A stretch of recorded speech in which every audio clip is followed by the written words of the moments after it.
नमस्कार। चीन की इकोनॉमी में ना एक बहुत बड़ा बदलाव आ रहा है।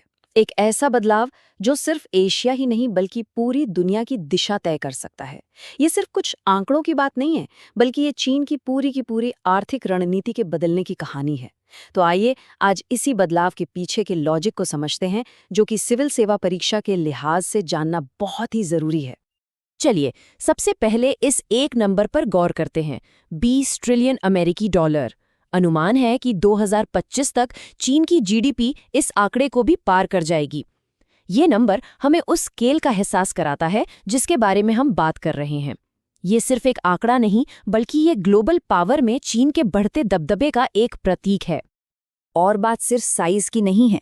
कहा जा रहा है कि चीन अकेला ही ग्लोबल इकोनॉमिक ग्रोथ में करीब 30% का योगदान देगा। सोचिए जरा, दुनिया की लगभग 1/3 आर्थिक तरक्की सिर्फ एक देश से आएगी। यही वो आंकड़ा है जो हमें बताता है कि चीन की अंदरूनी आर्थिक सोच को समझना आज कितना अहम हो गया है। तो सवाल उठता है, आखिर चीन ये कर कैसे रहा है? इसका जवाब छिपा है एक बहुत ही पावरफुल आइडिया में, जिसे कहते हैं स्ट्रक्चरल शिफ्ट या संरचनात्मक बदलाव। और ये कोई छोटा मोटा बदलाव नहीं है, ये तो जैसे अपनी अर्थव्यवस्था के पूरे इंजन को ही बदल देने जैसा है। इससे पहले कि हम आगे बढ़ें, ये समझ लेते हैं कि इस स्ट्रक्चरल शिफ्ट का असल में मतलब क्या है। देखिए, आसान भाषा में कहें तो ये तब होता है जब कोई देश अपनी ग्रोथ की बुनियाद ही बदल दे, मतलब पुराने खंभों को हटाकर नए और ज्यादा मजबूत खंभे खड़े कर दे। ये स्लाइड एक तरह से पुराने और नए चीन की कहानी कहती है। पहले चीन की इकोनॉमी एक्सपोर्ट और भारी भरकम इन्वेस्टमेंट पर चलती थी, जिसे हम दुनिया की फैक्ट्री मॉडल भी कहते थे। लेकिन अब सारा जोर घरेलू खपत यानी डोमेस्टिक कंजम्पशन और टेक्नोलॉजिकल इनोवेशन पर है। ये एक बहुत ही सोचा समझा स्ट्रैटेजिक मूव है। ठीक है, तो चलिए इस नए इंजन के पुर्जे खोल कर देखते हैं और शुरू करते हैं इसके सबसे जरूरी हिस्से से। और ये ग्राफिक, ये इस पूरे बदलाव का दिल है, समझिए। पहली बार चीन की अपनी घरेलू खपत उसकी इकोनॉमिक ग्रोथ का सबसे बड़ा इंजन बन गई है, जो कि कुल ग्रोथ का 52% हिस्सा है। इसका मतलब साफ है, अब चीन को आगे बढ़ाने का काम विदेशी खरीदार नहीं, बल्कि चीन के अपने लोग कर रहे हैं।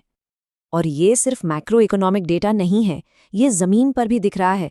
जैसे कि चीन में हर व्यक्ति पर औसतन 1.28 मोबाइल फोन है। ये सुनने में शायद एक छोटा सा फैक्ट लगे, लेकिन ये चीन के कंज्यूमर की बढ़ती ताकत और उसकी डिजिटल लाइफ की एक बहुत बड़ी कहानी कहता है। अब आते हैं दूसरे स्तंभ पर, जो है इनोवेशन। अब चीन का फोकस सिर्फ ज्यादा बनाने पर नहीं, बल्कि बेहतर बनाने पर है।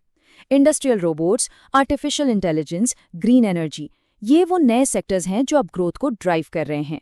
ये असल में स्पीड से ज्यादा क्वालिटी पर जोर देने की एक सोची समझी कोशिश है। ये जो लाइन है ना, गति पर गुणवत्ता की एक रणनीतिक खोज, ये चीन की नई सोच को एकदम सटीक तरीके से बयां करती है। चीन अब सिर्फ दुनिया की फैक्ट्री बनकर नहीं रहना चाहता, उसकी नज़र एक टेक्नोलॉजिकल सुपर पावर बनने पर है। तो अब सबसे बड़ा सवाल, इसका भारत के लिए क्या मतलब है?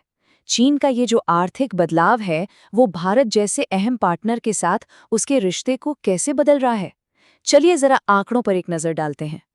2025 का ये आंकड़ा देखिए, 155.6 बिलियन अमेरिकी डॉलर। ये भारत और चीन के बीच द्विपक्षीय व्यापार का एक नया रिकॉर्ड है।